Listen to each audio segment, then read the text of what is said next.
want to thank Senator Tillis. I so appreciate his partnership in our work on military housing, and he's asked my questions.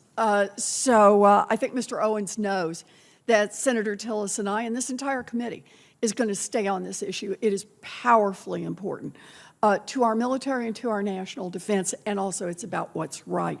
So I'm going to try to be efficient and ask about some other issues. And what I'd like to focus on is conflicts of interest and ethics at the Pentagon. This year, the Pentagon's budget is going to exceed $800 billion.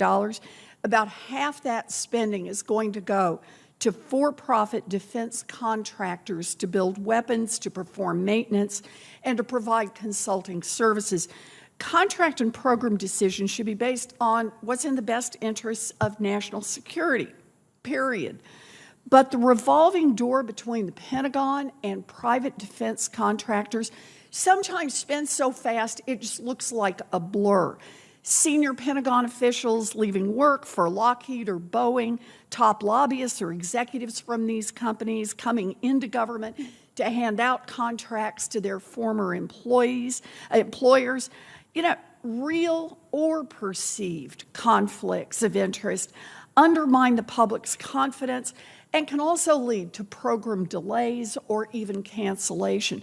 So, Dr. Plum, you have been nominated to a top role in the part of the Pentagon that focuses on acquisition. Can you say a word about your views about why it is important that government officials making decisions about which defense contractors get taxpayer dollars must be free from conflicts of interest? Senator, thank you, and thank you for your leadership on this issue. As you note, it is just so important at the department that our number one job is to deliver capabilities to the warfighter, and those capabilities need to be selected to get the best capabilities, and that means that conflict of interest, apparent or actual, can undermine, as you note, that trust, but also make it harder for key new ideas to break through and get into that process.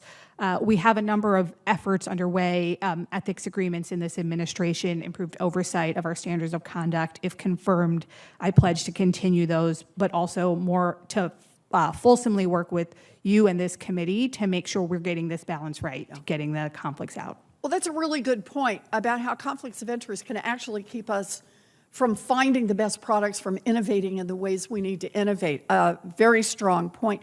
So let's talk about the things we can do in order to reduce the conflicts of interest. Through the years, I have proposed a number of changes to strengthen our ethics laws. Now, some of my colleagues think that strong ethics requirements will stop people from wanting to go into government. There have been at least 10 government-funded studies now on this exact issue, how to improve the recruitment and retention of the federal workforce. And not a single one of them has concluded that ethics laws are the barrier.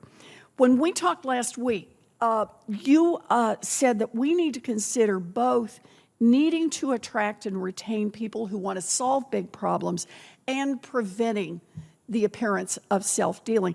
Dr. Plum, do you agree that we could strengthen ethics standards at the Pentagon without hurting our ability to attract top talent in public service?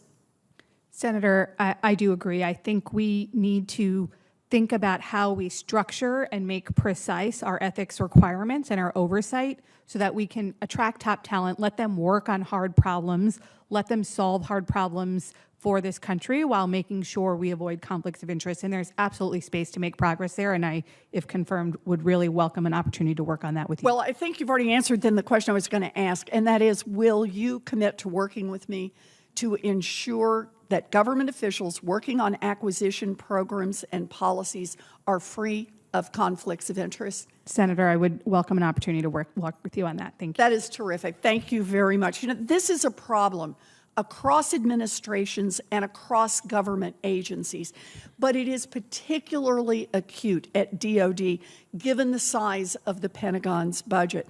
A lot of money is at stake here. Our last three secretaries of defense came to DOD straight from the board or from being a lobbyist for the Pentagon's top 5 contractors.